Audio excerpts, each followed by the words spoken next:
미수가, 미안해. 그걸 열었어. 68세 수진 씨는 새 남편의 잠꼬대를 듣고 등골이 서늘해졌습니다. 미숙이 누구일까요? 그리고 뭘 열었다는 걸까요? 6년 전 남편을 잃고 혼자 살던 수진 씨. 외로움에 지쳐 재혼을 결심했지만 결혼 한 달 만에 충격적인 진실을 발견하게 됩니다. 새 집 2층에 절대 열어서는 안 된다는 방이 하나 있었어요. 그 방 안에는 도대체 무엇이 숨겨져 있었을까요? 오늘은 실제로 있었던 이야기를 바탕으로 재혼의 밝은 면과 어두운 면을 모두 들려드리려고 합니다. 마지막까지 보시면 정말 중요한 교훈을 얻으실 수 있을 거예요. 혹시 배우자를 먼저 보내고 혼자 지내시는 분들, 또는 새로운 인연을 고민하고 계시는 분들이라면 더욱 집중해서 들어보세요. 과연 수진 씨는 어떤 선택을 했을까요? 그리고 그 선택이 가져온 결과는 무엇이었을까요? 지금부터 시작합니다.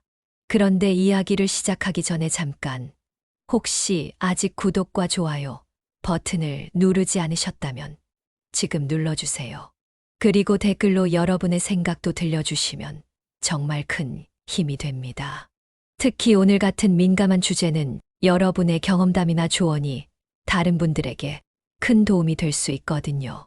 구독자 여러분의 이야기가 저에게는 다음 영상의 소재가 되기도 하고요. 자, 그럼 이제 수진 씨의 이야기를 시작해 볼까요? 6년간의 외로움, 혼자라는 것의 무게. 68세 수진 씨의 하루는 이렇게 시작됩니다.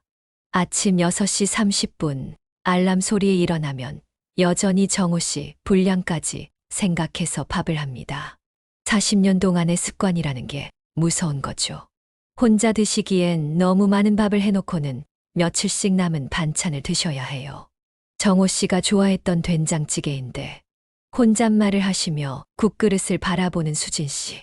정호 씨는 6년 전 갑작스러운 심근경색으로 세상을 떠났습니다. 하루아침에 40년 동거동락했던 반쪽을 잃은 거예요. 자식들은 다들 바빠요. 큰딸 민정 씨는 손자 준호의 교육 때문에 정신이 없고, 둘째 아들 영호 씨는 부산에서 직장 생활하며 새댁과 신혼살림을 꾸리고 있어요. 막내딸 소영 씨는 회사에서 승진을 위해 야근에 시달리고 있고요. 이런 상황 많은 분들이 겪고 계시죠. 자식들이 효도하고 싶어도 각자 살아갈 일이 있으니까요. 낮에는 그나마 할 일이 있어요. 빨래도 하고 청소도 하고 가끔 마트도 가고. 하지만 저녁 6시가 넘어서면 정말 외로워지기 시작해요. 예전에는 이 시간이 가장 행복했거든요. 정호 씨가 퇴근하면서 사온 붕어빵이나 계란빵을 함께 먹으며 하루 있었던 일을 얘기하던 시간이었어요. 오늘 민정이가 전화했는데 영호 녀석이 부산에서 편지를 보냈어. 이런 소소한 얘기들을 나누던 시간들. 지금은 그 시간에 혼자 저녁을 드시고 혼자 뉴스를 보시고 혼자 설거지를 해요. 여보, 수진 씨는 지금도 습관적으로 정호 씨를 부르곤 해요. 오늘 민정이가 준호 성적 얘기하면서 걱정이 많던데 대답이 없는 걸 알면서도 계속 말씀하시곤 했어요. 6년이 지났는데도 말이에요. 밤이 되면 더 외로워져요. 혼자 자는 침대가 너무 넓게 느껴지거든요. 정호 씨는 코를 심하게 골아서 살아계실 때는 시끄럽다고 투덜거리기도 했는데 지금 생각해보니 그 코 고는 소리가 그립더라고요. 새벽 3시쯤 되면 잠이 깨서 화장실 가는데 혼자라는 게 무섭기도 해요. 예전에는 정호 씨가 같이 일어나서 괜찮냐 물어보기도 했는데 이런 일상이 6년 동안 계속되었어요. 자식들이 안 찾아오는 건 아니에요. 그런데 한 달에 한 번 정도, 그것도 잠깐 와서 안부 묻고 가는 정도죠. 어머니, 건강하시죠? 응, 건강해.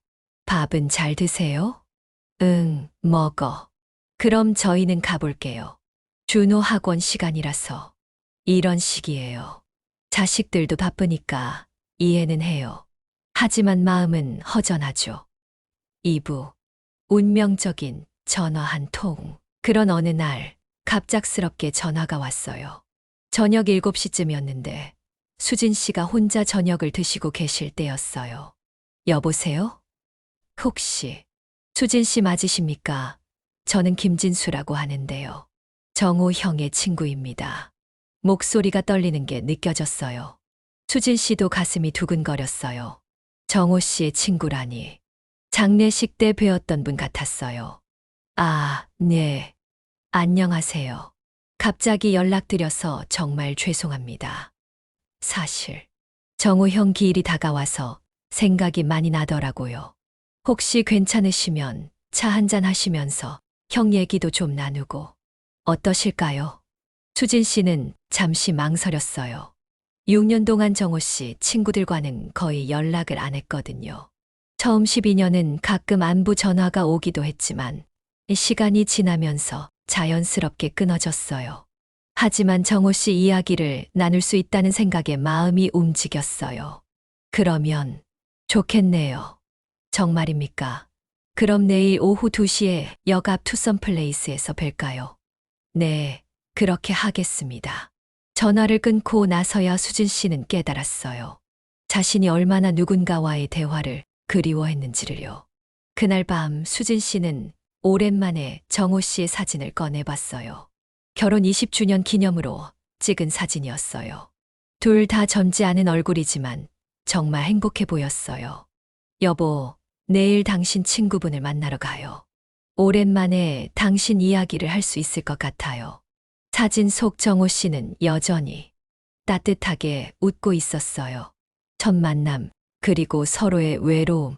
다음 날 수진 씨는 오랜만에 정성껏 옷을 골라 입었어요.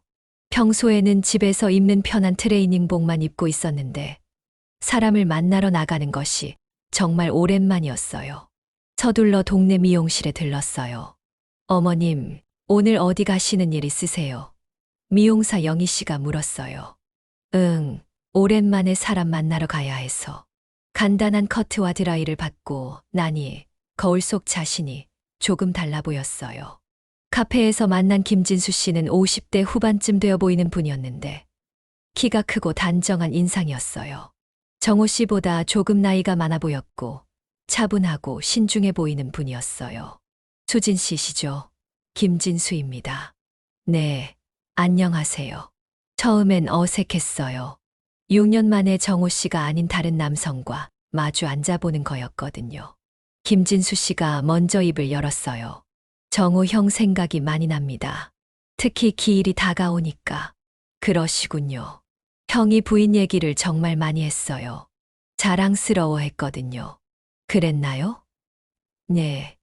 아이들도 잘 키우고 살림도 알뜰하게 하고 나는 정말 복이 많은 사람이야 라고 항상 말했어요.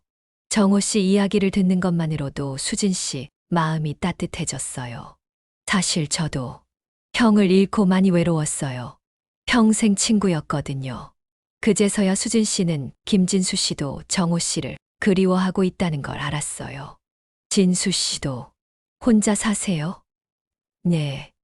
아내를 5년 전에 먼저 보냈어요.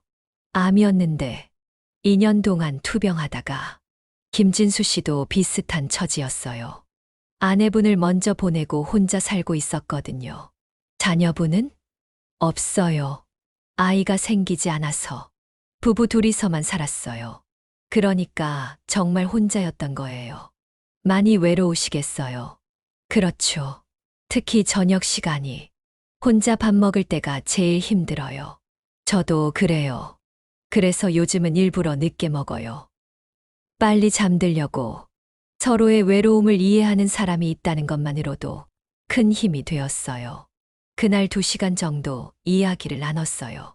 집에 돌아오는 길이 그렇게 가볍더라고요. 오랜만에 마음이 따뜻해진 느낌이었어요. 4부. 점점 가까워지는 마음과 예상치 못한 제안. 그날 이후로 김진수 씨에게서 가끔 연락이 오기 시작했어요. 처음엔 정호 씨 이야기로 시작했지만 점점 일상적인 대화도 나누게 되었어요. 요즘 어떻게 지내세요? 그냥 똑같죠. 진수 씨는요? 저도 마찬가지예요. 언제가 제일 외로우세요? 저녁 시간이요. 혼자 밥 먹을 때. 한 달 정도 지나서는 일주일에 한 번씩 만나게 되었어요. 카페에서 차도 마시고 가끔은 공원을 산책하기도 하고. 김진수 씨는 예의 바른 분이었어요. 항상 정중했고 수진 씨를 배려해 줬어요. 오늘 날씨가 좋네요. 산책하실까요? 네, 좋아요. 천천히 걸어요. 무리하지 마시고. 이런 세심한 배려가 마음에 들었어요.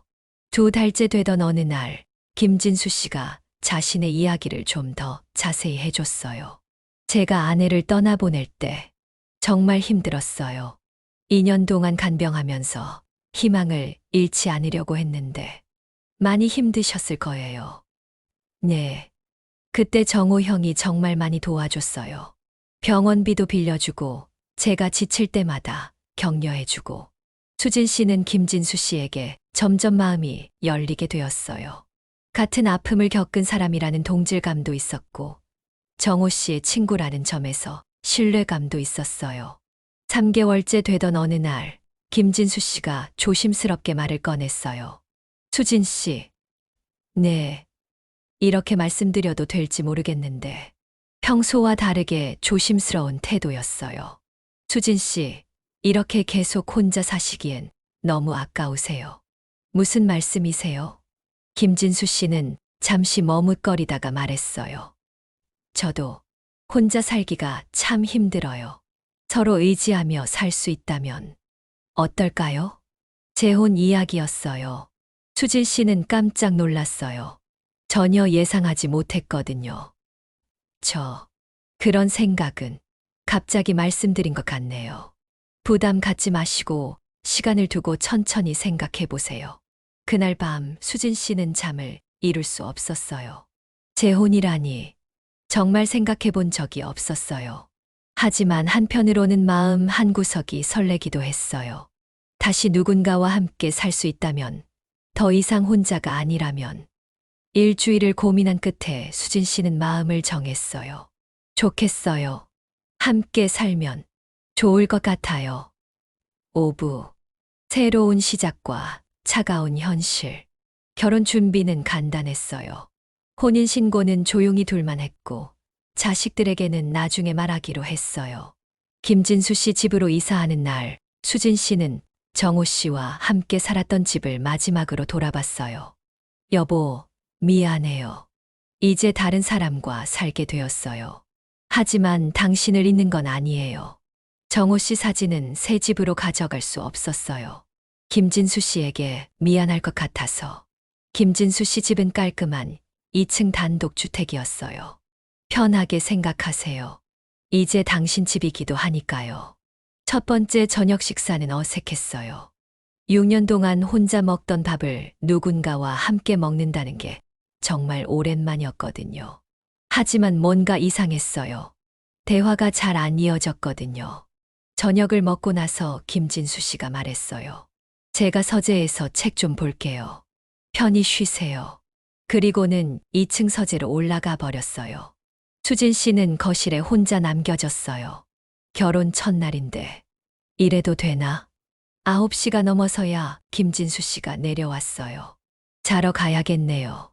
침대에서 김진수 씨는 한쪽 끝에 누우더니 등을 돌렸어요. 수고했어요. 푹 자요. 그게 전부였어요. 수진 씨는 정말 당황했어요. 진수 씨. 네. 괜찮아요? 몸이 불편한가요? 아니요. 그냥 피곤해서요. 내일 얘기해요. 김진수 씨는 곧 잠들었어요. 수진 씨는 천장만 바라보며 잠을 이룰 수 없었어요. 다음 날 아침도 마찬가지였어요. 회사 가요.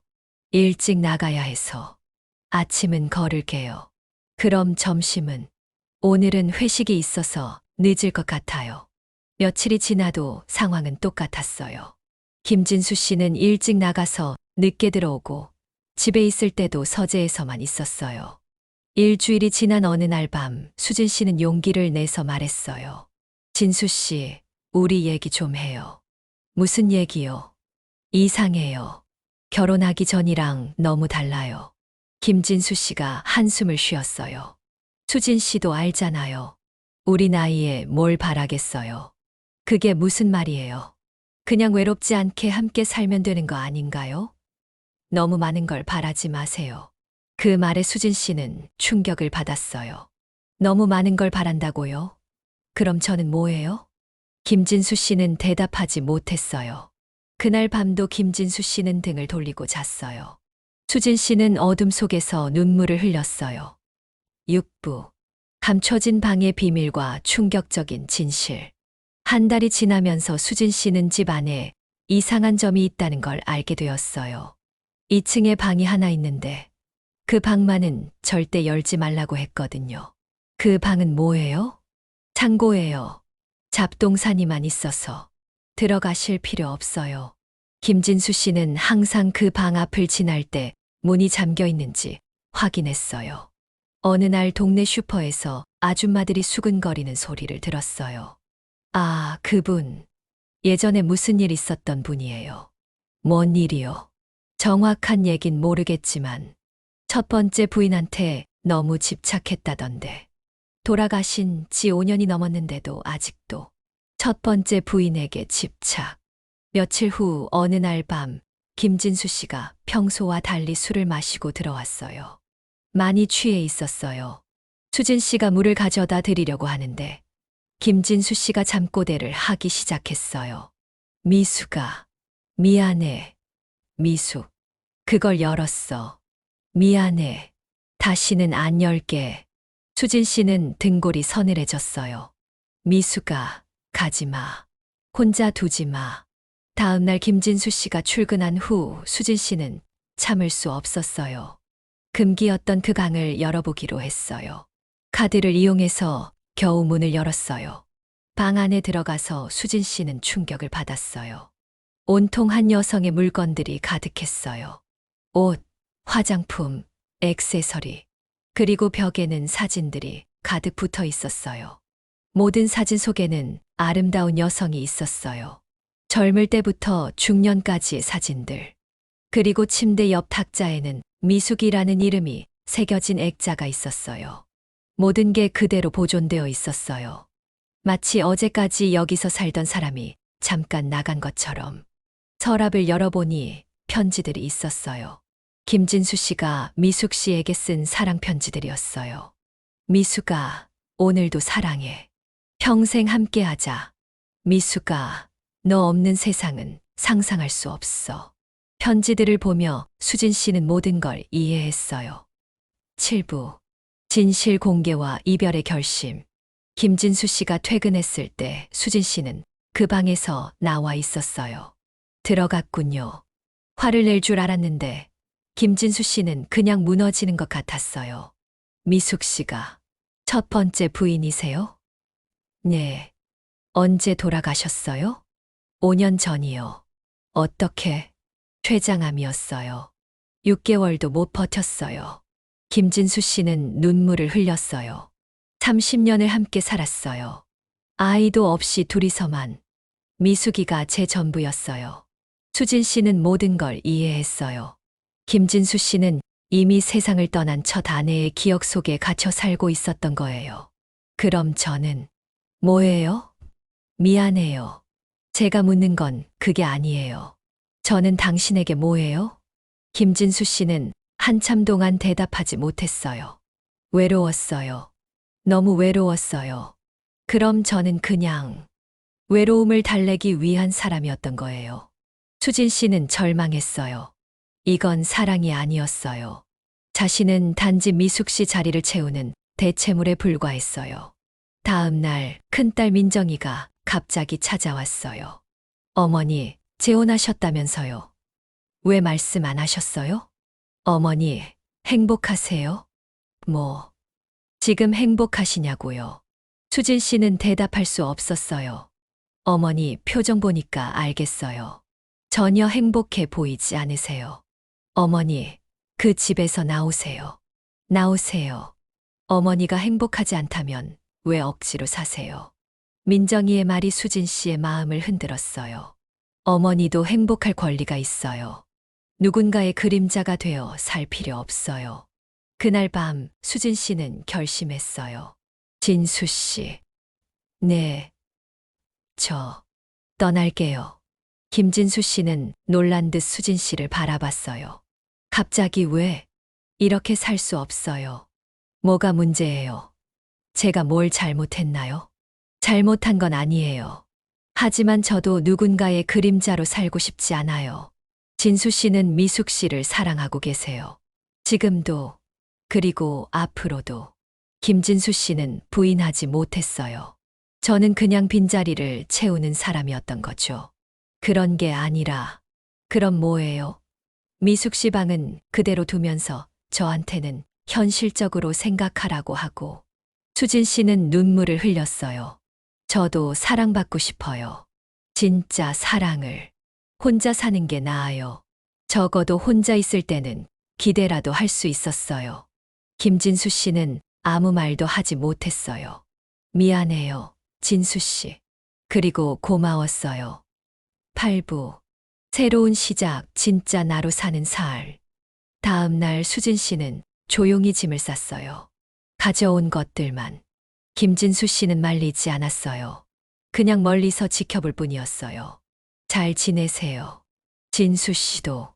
문을 닫는 순간 수진 씨는 후련했어요. 외롭지만 후련했어요. 민정이가 마중 나와 있었어요. 어머니, 잘하셨어요. 고마워, 민정아. 작은 원룸을 얻었어요. 혼자 살기엔 충분했어요. 첫날 밤, 정말 오랜만에 정호 씨 사진을 꺼내 놓았어요. 여보, 미안했어요. 다른 사람 생각한다고. 하지만 이번엔 당당했어요. 이제 정말 잘 살아볼게요. 나답게. 베란다에 화분을 놓고 꽃을 키우기 시작했어요. 노래교실도 다니고 도서관에서 책도 읽고 무엇보다 더 이상 누군가의 빈자리를 채우려고 애쓰지 않았어요. 자신을 중심에 두고 자신을 사랑하며 진짜 나로 사는 삶을 시작했어요. 3개월 후 노래교실에서 만난 친구들과 여행을 떠났어요. 제주도 3박 4일. 수진 씨, 요즘 정말 밝아지셨어요. 그런가요? 네, 처음 오셨을 때랑 완전 달라요. 혼자가 아니었어요. 진짜 친구들과 함께였어요. 6개월 후 텃밭도 시작했어요. 상추, 토마토, 오이. 직접 기른 채소로 만든 샐러드가 이렇게 맛있는 줄 몰랐어요. 1년 후 영호와 소영이도 엄마의 변화를 인정했어요. 엄마, 정말 좋아 보여요. 그래. 네. 예전보다 훨씬 활기차세요. 어느 날 수진 씨는 우연히 김진수 씨를 마주쳤어요. 슈퍼마켓에서였는데 그는 여전히 쓸쓸해 보였어요. 안녕하세요. 아, 네. 안녕하세요. 잠시 어색한 침묵이 흘렀어요. 잘 지내세요? 네. 수진 씨는요? 저도 잘 지내고 있어요. 김진수 씨는 수진 씨의 밝은 표정을 보고 놀라는 것 같았어요. 정말 좋아 보이세요. 감사해요. 그들은 그렇게 헤어졌어요. 더 이상 미련이나 후회는 없었어요. 집에 돌아온 수진 씨는 정호 씨 사진을 보며 말했어요. 여보, 이제 정말 괜찮아요. 나 혼자서도 충분히 행복할 수 있다는 걸 알았어요. 그리고 베란다에서 자신이 기른 꽃들을 바라봤어요. 작지만 알록달록한 꽃들이 바람에 흔들리고 있었어요. 나도 이 꽃들처럼 혼자서도 아름답게 필 수 있구나. 마무리. 여러분, 수진 씨의 이야기 어떠셨나요? 결국 수진 씨가 발견한 건 이거였어요. 진정한 행복은 다른 사람에게서 오는 게 아니라 자기 자신에게서 나온다는 것. 재혼을 고민하고 계신 분들께 몇 가지 조언을 드리고 싶어요. 첫째, 충분한 시간을 갖고 서로를 알아가세요. 외로움이 만든 환상일 수 있거든요. 수진 씨처럼 3개월 만에 결정하지 마시고 최소 1년은 서로를 지켜보세요. 둘째, 과거에 얽매여 있는 상대방은 피하세요. 새로운 시작이 아니라 과거의 연장일 뿐이에요. 김진수 씨처럼 전 배우자의 그림자에서 벗어나지 못한 사람과는 행복할 수 없어요. 셋째, 자신을 사랑하는 마음을 잃지 마세요. 누군가의 그림자가 되어 살 필요는 없어요. 수진 씨가 마지막에 깨달았듯이 혼자서도 충분히 아름답게 필 수 있어요. 넷째, 재혼의 목적을 분명히 하세요. 단순히 외로움을 달래기 위한 재혼은 위험해요. 진정한 사랑과 동반자를 찾는 것이어야 해요. 무엇보다 중요한 건 혼자라고 해서 불행한 건 아니라는 거예요. 나를 사랑하고 나와 함께하는 시간을 소중히 여기세요. 수진 씨처럼 자신만의 꽃밭을 가꾸어 보세요. 노래교실도 다니고 친구들과 여행도 가고 새로운 취미도 만들어 보세요.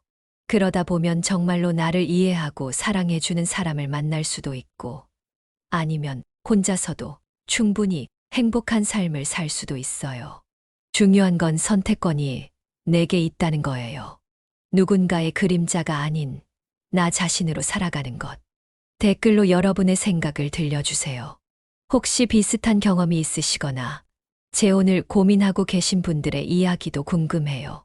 그리고 오늘 영상이 도움이 되셨다면 좋아요와 구독 부탁드려요. 여러분의 작은 관심이 더 좋은 콘텐츠를 만드는 원동력이 됩니다. 다음에도 여러분의 삶에 도움이 되는 이야기로 찾아뵙겠습니다. 감사합니다.